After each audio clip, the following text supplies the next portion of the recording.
You're listening to Veterans for Recovery, a podcast that unpacks all things recovery within our extended military family. Join your host, retired Major John Donovan, a noted author, lecturer, and person in long-term recovery from substance use disorder, as he and his guests will break down current trending topics and research, along with all things recovery related to increasing recovery resilience and recovery capital within our veteran and service member communities. Now here's your host, Major John Donovan.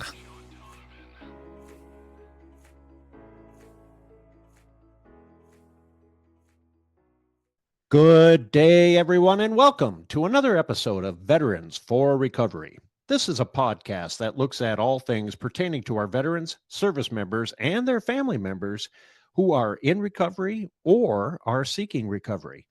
I'm John Donovan, a retired major of the U.S. Army, and I'm a person in long-term recovery. With me today is my guest, Major General retired Maureen Banavige. Today, Major General Banavige and I will explore what recovery means, how it impacts our lives, and a broader issue of people who are recovery curious. So let's get right into this. Major General Banavige, thank you so much for being with me today. I'm just really excited about this program, and I'm honored that you are a guest today. Thanks, John. I'm really humbled that you asked me to join you today, and I really look forward to the discussion. So in doing a little prep for this program, I discovered that you and I have some things in common. First of all, we both served in Germany in the early 90s.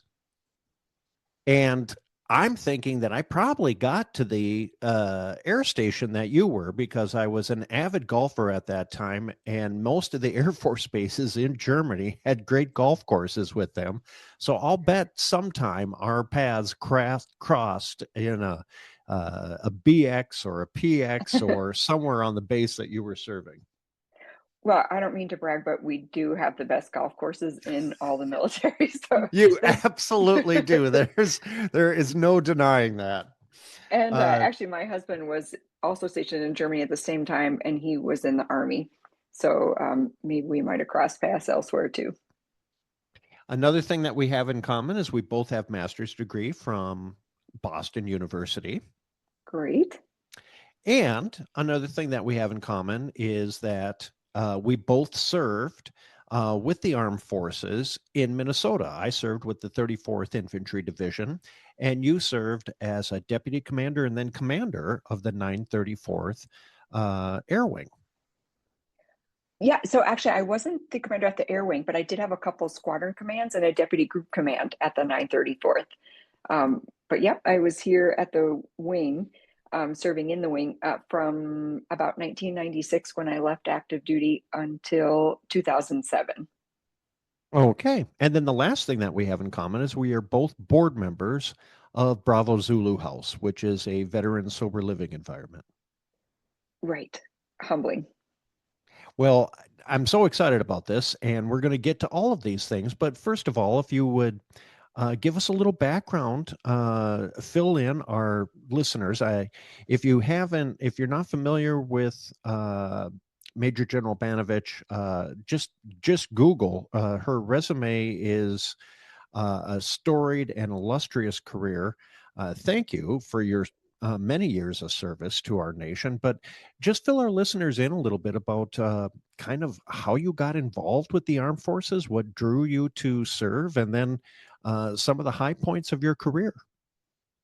Thank you. Yeah, it's a great question that's a really great question to ask any service member. In fact, I encourage people to ask that. Sometimes kind people will say, thank you for your service, but I think that's always can be a little bit, we're all kind of humble, and that's sometimes you're not quite sure what to say to someone. So I think a great question to ask any veteran or service member is, what brought you to the service that you chose, or something like that. So for my case, I grew up in New York on Long Island, actually. And my dad, he had some medical challenges, and he always wanted to be in the military, but he couldn't. So he was an engineer, and his very first job coming out of college, he went to Manhattan College, was at Grumman Aerospace, and he got in on the early space program. And so my dad continued, his career was all in government contracting, in aerospace industry type stuff and satellites. And so he definitely fostered my STEM background. Um, and I became interested in aviation when I was in high school. And my dad, again, fostered that and helped me to pursue my private pilot's license, which I earned before I went to college. So that was kind of cool. And it's all because of my dad, honestly. He just fostered the love of STEM, aviation, and then he encouraged me to check out going to a service academy. That didn't work out for me, but I was blessed to earn a Air Force ROTC scholarship, and which I used at the Worcester Polytechnic Institute, where I earned a degree in math. So that's kind of how the path that led me to the beginning of my Air Force time. Um, and my first assignment was, as you mentioned, over in Germany, which is a little bit unusual for the Air Force to send a new lieutenant overseas. But I was already married, and my husband was stationed in Germany as an Army lieutenant. So that was my first assignment. And then I had a second active duty assignment, and that was at Hanscom Air Force Base in Massachusetts, doing some program management type things. And then I transitioned to the reserve after we had our first child, and then we moved to Minnesota, where my husband's from. So that's kind of my initial entry story. Did you have another question, or should I just keep going? Well, so certainly your love of math, your love of say flight and the what I would refer to as the hard sciences. My career path took me to what I call the soft sciences, psychology and Mm. education. But you were drawn to the hard sciences, and so through your father's influence, through your love of flight, you became a private pilot. You got your license, and then you found yourself wearing the uniform of the United States Air Force, stationed in Germany, serving our country. And so your career is now taking off. You spent some time on active duty and then you transitioned to the reserve. What was that like for you? Yeah, it's that is such an interesting transition because I knew that I wasn't done serving. I definitely wanted to continue to serve, but just with my husband had stepped out of the Army and into a civilian job. We were moving back to Minnesota, and it just was a good time to consider not being on active duty. And I was really grateful to have found a role at the 934th. I looked into the Guard as well, and there would just happen to be an open position for a logistician at the 934th.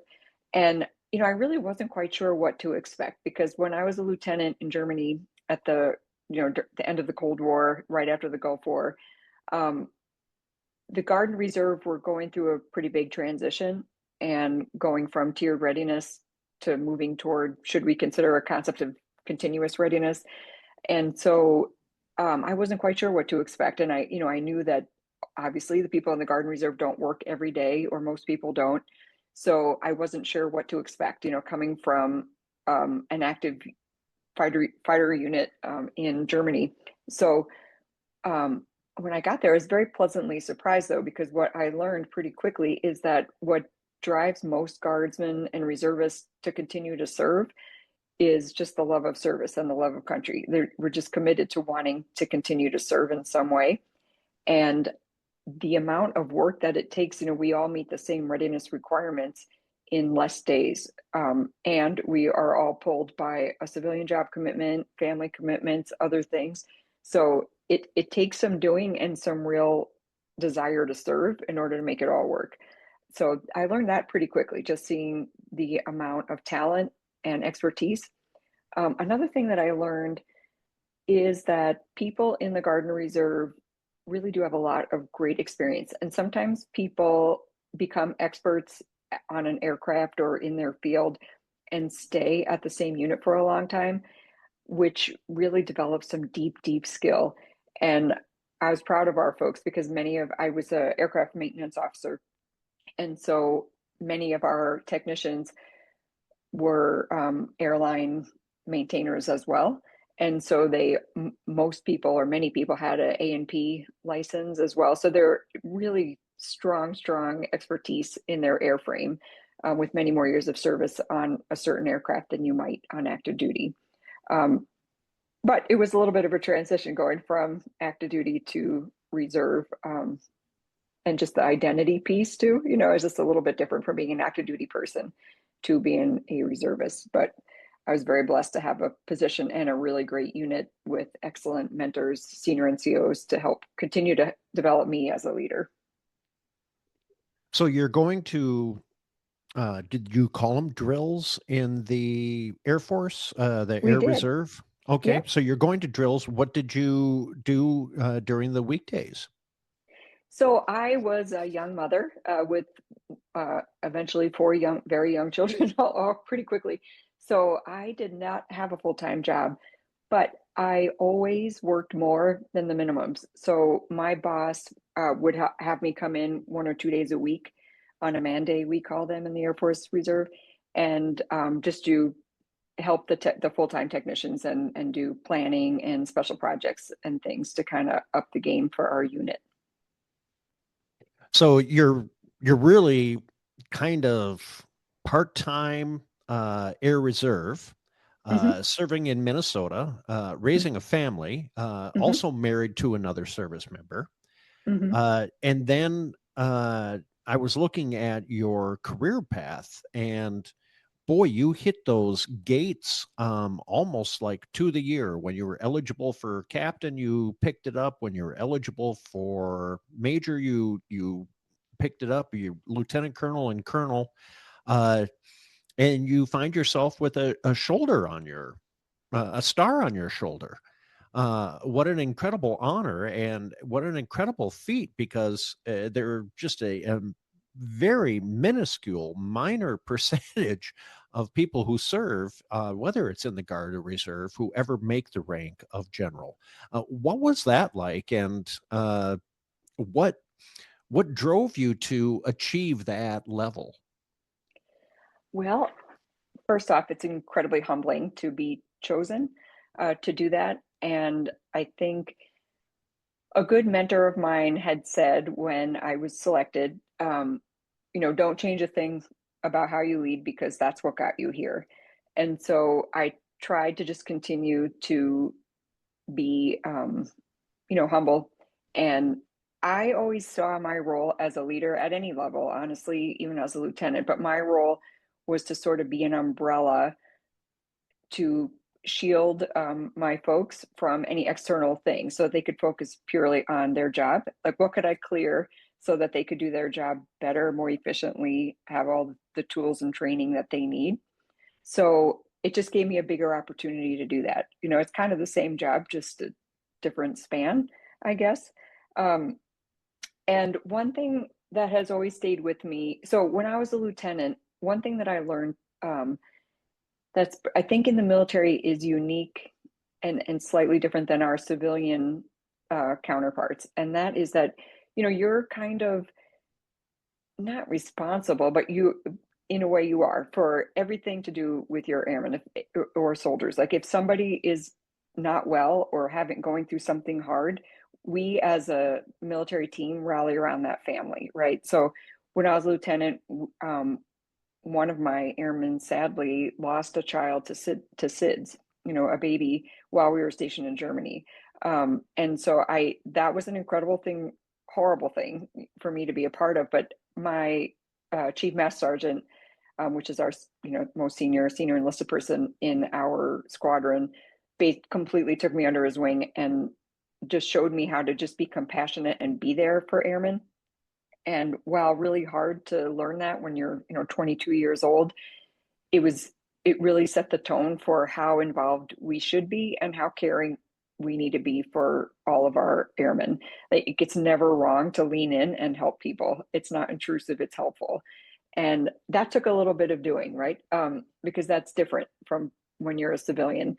We also when I was in Germany, one of my airmen, he was an NCO, but his wife, they had just PCS'd and literally just moved into an apartment when she learned she had cancer.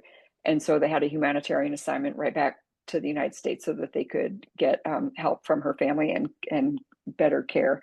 So these are lessons that you learn early on that permeate your being. And so all those lessons like that, and there's so many more hard ones, real people situations that just help you to be a better caring leader for people. And I think it's all summarized for me. I think I was a colonel when I really came across this quote and really understood the gravity of it, but it's from the poet Maya Angelou.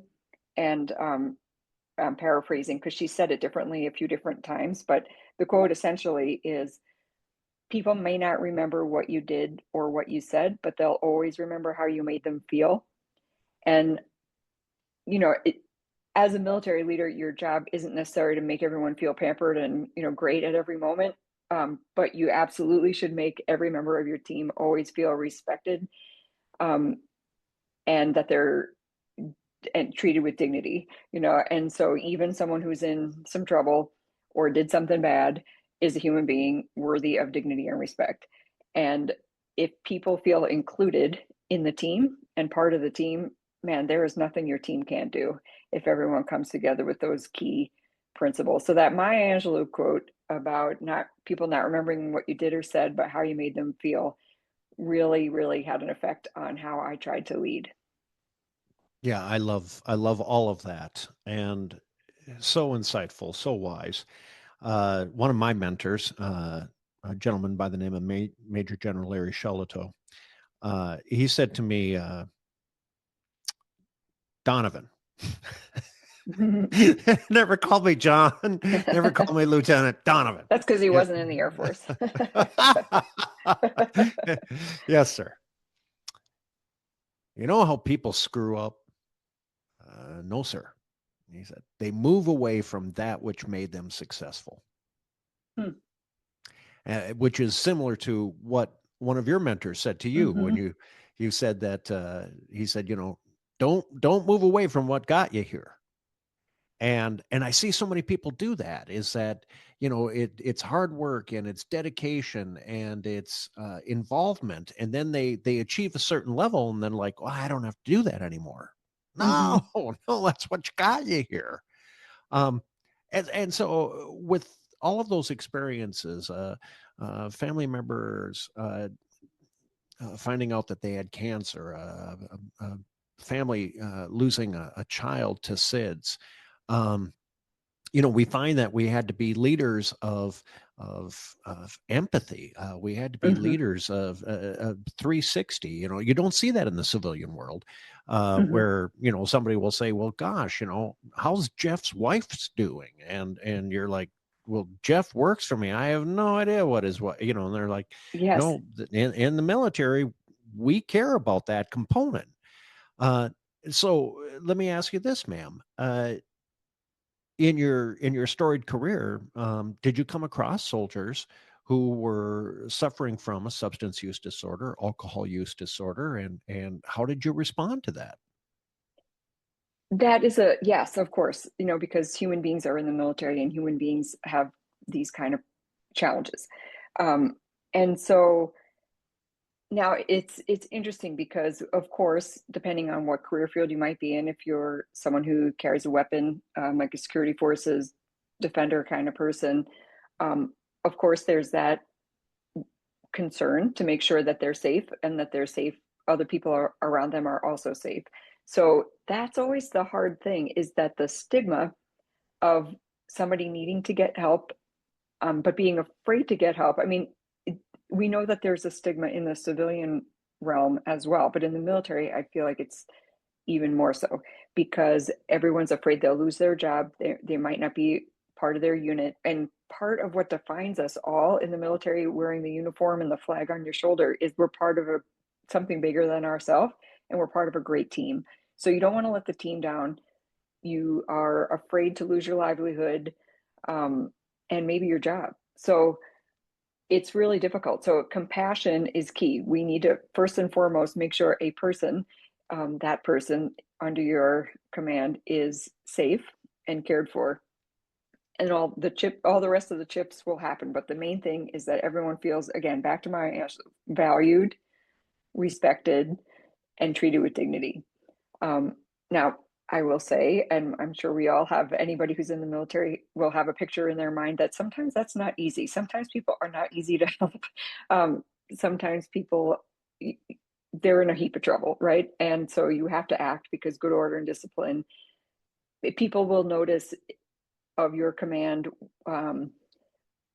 when you act and when you don't act, but should act, right? So you need to correct people if they're not doing things that are things they should be doing, but also always treated with dignity and respect. So yes, absolutely, we've had I have had to prefer charges actually and discipline on people when needed, but we always, one of the first things that we learn when you go to command school is to make sure that you have, well, first of all, the JAG on speed dial to help you make sure that you're doing everything correctly, but then often a chaplain or a mental health team member also to kind of help make sure that someone's going to be okay, because we know in the military that suicide ideations and attempts more often happen when somebody's in the middle of an administrative disciplinary process.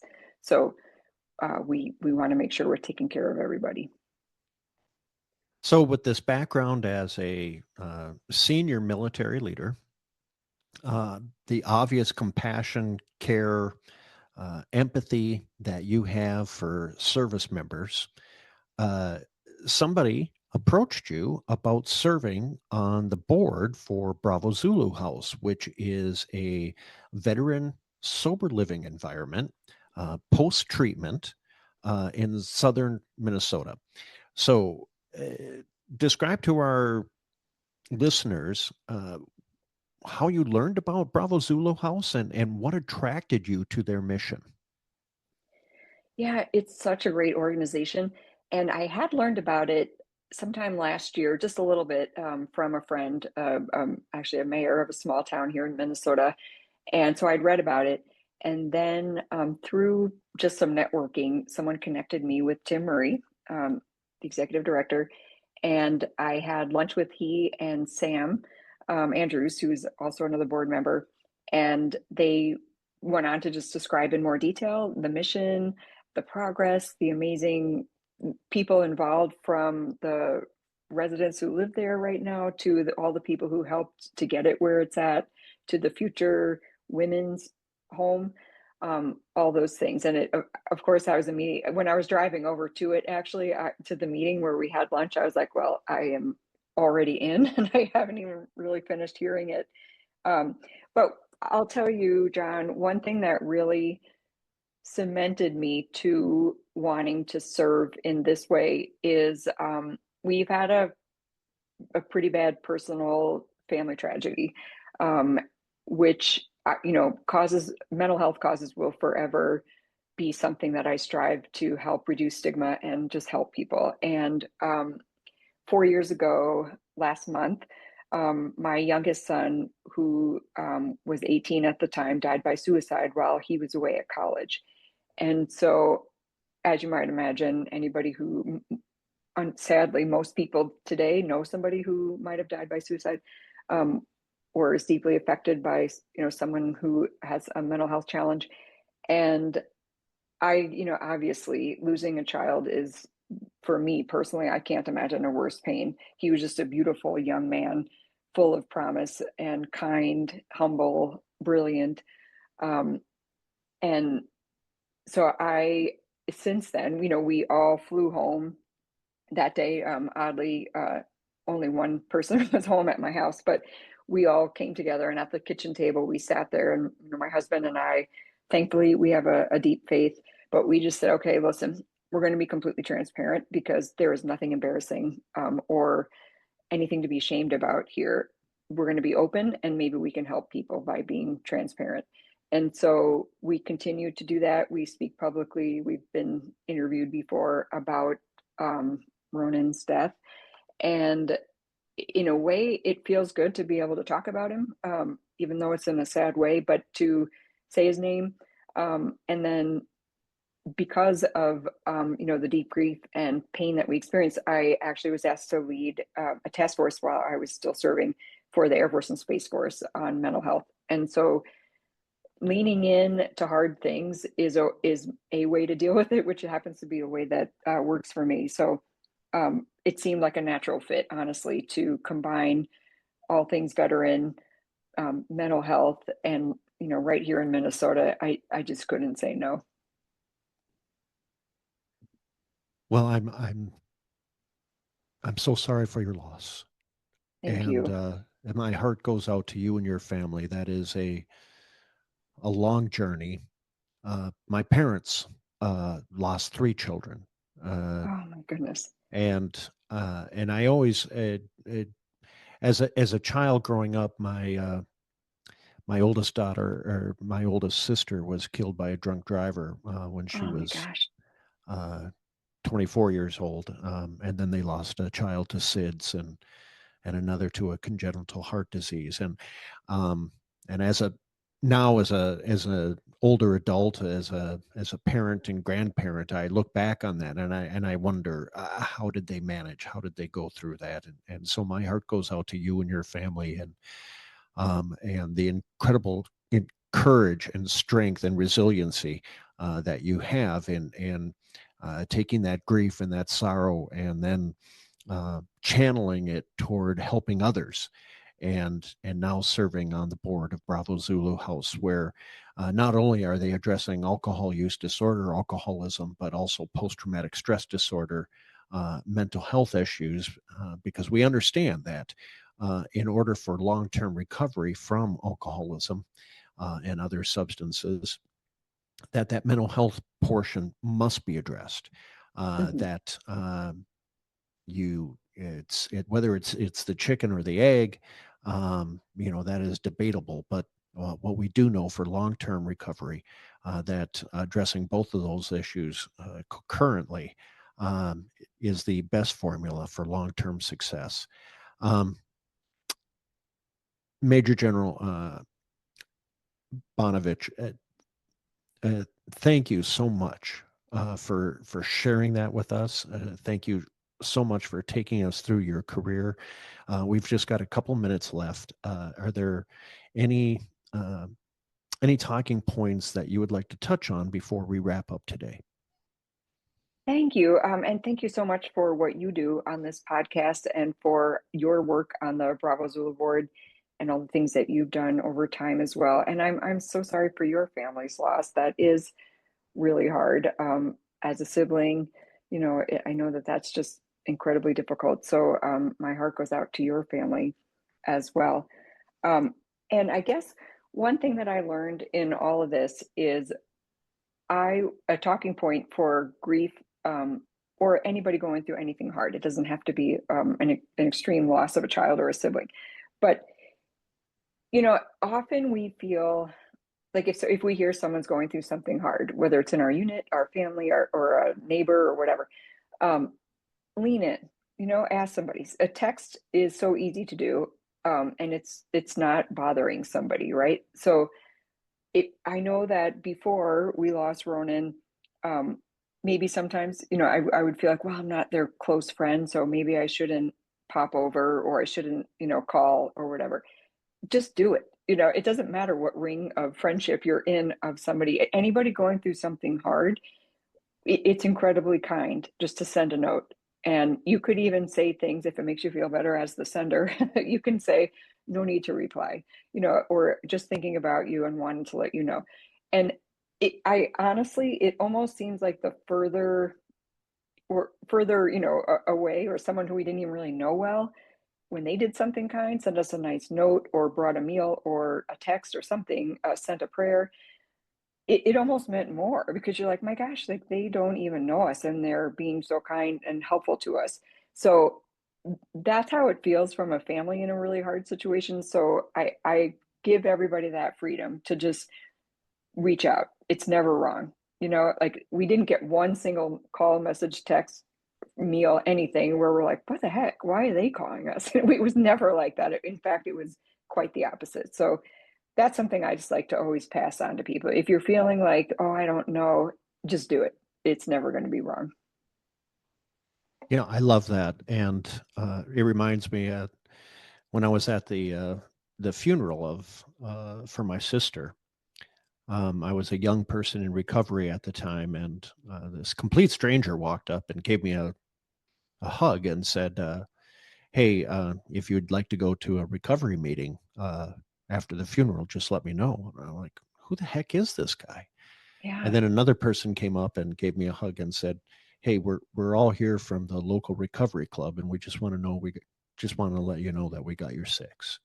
And Wow. these were complete strangers, but it that stays with me today. And so those we're famous for Minnesota hot dish, bringing it over to the family. Um, I had some friends, they ordered a pizza and just sent it to the house, and I was like, Hmm. wow, that was really thoughtful. Um, Right. the notes, just random acts of kindness, Yes. to say, I'm with you. I care about you. My heart is with you. We grieve with you. We're there with you. That means so much. And It for our really people does. in recovery, it's so very similar. I to let people know, I know these early days of recovery are tough. I I I don't know exactly what you're going through, but I can only imagine. And I want you to know that I'm there for you. If you need to talk, if you want to grab a cup of coffee, whatever the case may be. Uh, Ma'am, thank you. Thank you so much for sharing your story with us, for sharing your storied, illustrious career with us. And thank you for what you're doing on behalf of people in the recovery community. Thank you so much. It was an honor to be here with you, and thank you so much to everybody listening for all you do for your community, for our veterans, and for everybody else in your way. Thank you. Here, here. Well, again, ma'am, thank you so much for being with us today. It was a fascinating conversation. And to our listeners, thank you for spending a little time with us to learn more about Veterans for Recovery. This has been a podcast of the Coming Home Well Network. Until next time, be well, think well, and do well. This is Major John Donovan signing off. You've been listening to Veterans for Recovery, a Coming Home Well podcast. We value your feedback. Please be sure to leave a review, share, and download this episode. We thank our veterans and service members for your service to our country. We thank our friends and families for their support. And thank you for listening to Veterans for Recovery.